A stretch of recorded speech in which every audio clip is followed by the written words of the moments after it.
Last Thursday was Valentine's Day. We couldn't help but realize it with all of the ads on TV and in the newspapers and magazines, all the boxes of red hearts and chocolates and all the things that go with Valentine's Day. The origin is Saint Valentine, who died in the year 270. He was martyred in Rome. Valentine was a good and holy priest. And at the time, Claudius II, the emperor, had decreed that soldiers were not allowed to get married because he felt that they would be better fighters if they remained single. Valentine thought that was a persecution of Christian people. They had a right to get married. And so he went ahead and witnessed the marriages of many soldiers. When that was found out, a judge, Asterius, condemned him to death. Asterius had a daughter who was blind, and Saint Valentine cured her blindness. And on the night before he died, he wrote her a letter, and he signed it, "Love, your Valentine." They say that's the origin of the Valentines that we have. But in reality, at the same time, it was a pagan custom in honor of the goddess Februata Juno on February the 15th, that they would write the names of young ladies on these small notes, and they would allow the boys to come and draw out the name. And then they were to pay attention to that girl and to suit her and so forth. It was a pagan custom. And Valentine changed it. He made little cards or notes with the names of saints on them. And he would tell something about that saint and how someone could imitate the life of that saint. And they were passed out to the girls and the boys, which was a much better idea. But I just thought I'd share with you the origin of Saint Valentine. He was martyred, he was beheaded for his refusal to give up his faith and to stop marrying people. Still, marriage is involved with Valentine, and marriage is certainly a great gift from God, and and Valentine recognized that value. The scriptures today talk about our lives. What is the meaning of our life? Remember in the Baltimore Catechism many years ago, the question was, why did God make me? And you probably all still know the answer. God made me to know, love, and serve him in this life, and to be happy forever with him in heaven. Very simple, beautiful answer. But it's really what life is all about.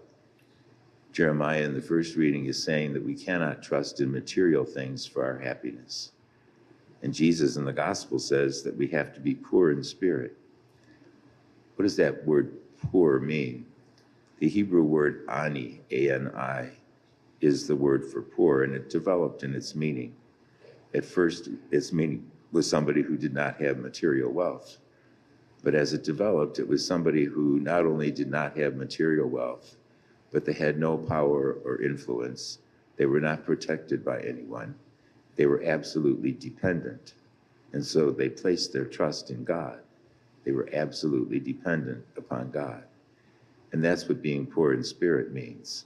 It does not mean it means that we should not seek happiness alone in this life or the things that this life offers, but our happiness should come from our relationship with Christ. And so we're here at Mass this morning to deepen that relationship. The Lord gives us his word, gives us his own body and blood. When he says in the gospel, woe to you who are rich, that word woe is spelled W-O-E, but I think it would be better spelled W-O-A, woe. You know, like when you're riding a horse and he's going a little too fast, whoa. I think what he's saying is slow down. Take a look at your life. Take a look at your choices and the things that you're doing. Are you going too fast? Are you missing the meaning of life? Are you knowing, loving, and serving God in this world to be happy forever with him in heaven? I think that's what the meaning is in the gospel. And the Lord's there to help us. And that's what we do, the other side of it. That blessed are you who are poor, the kingdom of God is yours. God is there to help us. There's a story of a young girl, 10 years old, who contracted polio. And one day a tornado was approaching the town where she lived. Her body was in a total body cast from her neck down, and she couldn't move on her own.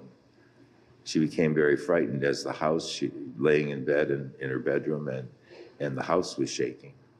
And she became frightened and she was totally helpless. When all of a sudden she saw her father at the door of her room. And he came in very quickly and he picked her up, cast and all, and carried her down to the basement of the house. And she said she'll never forget the beads of sweat on his forehead as he struggled with the heavy load, and even the blood vessels in his head bursting out from the strain. But he got her safely down to the basement. And she said, isn't God like that? He comes to take care of us and rescue us when we need it. And that's the kind of God that we have. St. Augustine said that we should leave the past to God's mercy, that we should, in the present, leave it in his love, and leave the future to his divine providence. I think that's very good advice. Sometimes people worry about the past. Did God forgive me? Don't worry about that. God has forgiven you, especially if you come to the sacrament of penance. And so leave it in the past and don't bring it up again. And today, just realize he loves you and he'll take care of you today. We need to remember that today is the tomorrow that we worried about yesterday, and we're still here. And so I think that's a good advice from the scriptures today is place all our trust and our hope in God alone. And that's where we really find true happiness.